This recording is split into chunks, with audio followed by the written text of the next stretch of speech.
One day I was having a conversation with a banker. I said, what do you see most people not doing in their life? And it's like, you know what I learned? Most people are afraid to do what they want the most. I realized I was afraid to do what I really want. I'm just so glad I did what I did, faced my fear, because I wouldn't choose anything otherwise. My name is Ling. I'm the founder and CEO of Jenzabar and also All Girls Aloud. My life can be summarized by 3 sentences: freedom for all, human rights for all, and also education for all.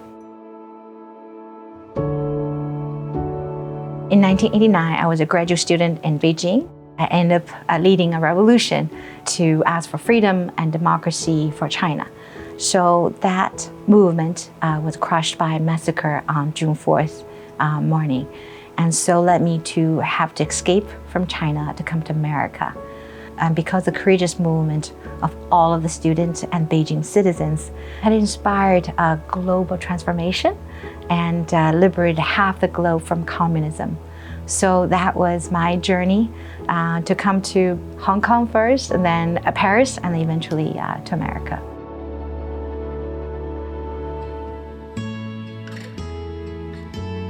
After I came to America, I was just so blessed to be able to go to Ivy League schools. But my experience from Harvard Business School was transformatively different because technology. We have the most leading learning management system. So as a young entrepreneur, not knowing anything better, I said, well, let me try to develop this system and offer to all schools so all people can be, young, old, can be educated. And so that has been the founding principle and dream of Jenzabar, to make the education system to serve every single learner.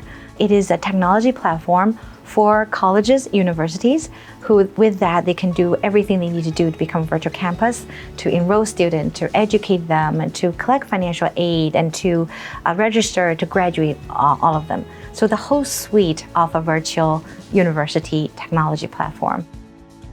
Today we have over 467 employees. We're in the middle of acquiring another company, which is going to make us to be another 500 employee company. We are serving over 1,000 campuses, mostly in the US. There's some international campuses, so we're excited. There are just so much similarities between becoming an immigrant versus becoming an entrepreneur.